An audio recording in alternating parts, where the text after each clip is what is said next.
Does the Ngāpuhi Iwi Tribe deserve an $8 billion redress payment as their leaders suggest, or perhaps would $50 for each Iwi member be a better settlement?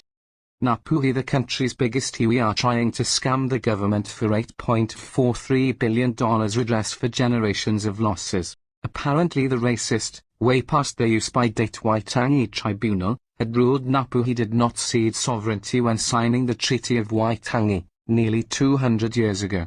Well, that's a lot of bulldust to start with. Because the government had managed to find $1.6 billion to pay out 35,000 investors in the failed South Canterbury finance deal, roughly $45,700 per investor, Ngāpuhi feel that by using similar calculations, they should receive $8.43 billion for their 184,470 iwi people. Even more bulldust. Personally, I don't think Ngāpuhi deserve any redress payout at all, but as a sign of goodwill, perhaps the government could give them a freebie, on your bike goodbye, $50 each. That's it, that's all, take it or leave it, game over, sayonara, end of story, redress finished. Apart from the facts that Ngāpuhi are not indigenous to New Zealand and that they actually did cede sovereignty, why should today's taxpayer be even remotely considered responsible for an event that happened 200 years ago? Perhaps Ngāpuhi should be compensating the descendants of the colonizers instead as a celebratory act of gratitude? The reasons why Ngāpuhi do not deserve any settlement at all, and it's nothing to do with the statute of limitations, but for two other glaringly obvious reasons, as follows. 1. The gravy train call. 2. The SOS call. The gravy train call.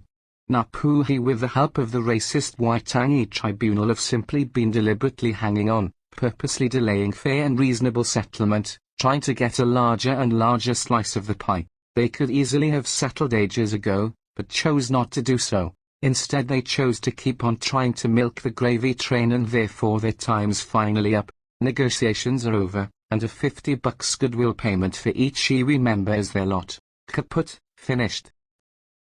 The SOS call? This is a more serious issue.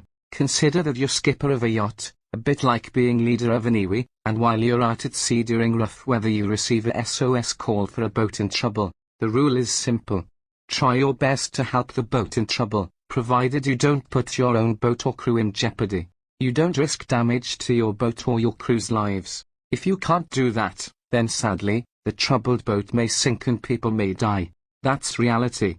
Now consider this, Ngāpuhi is that boat in trouble.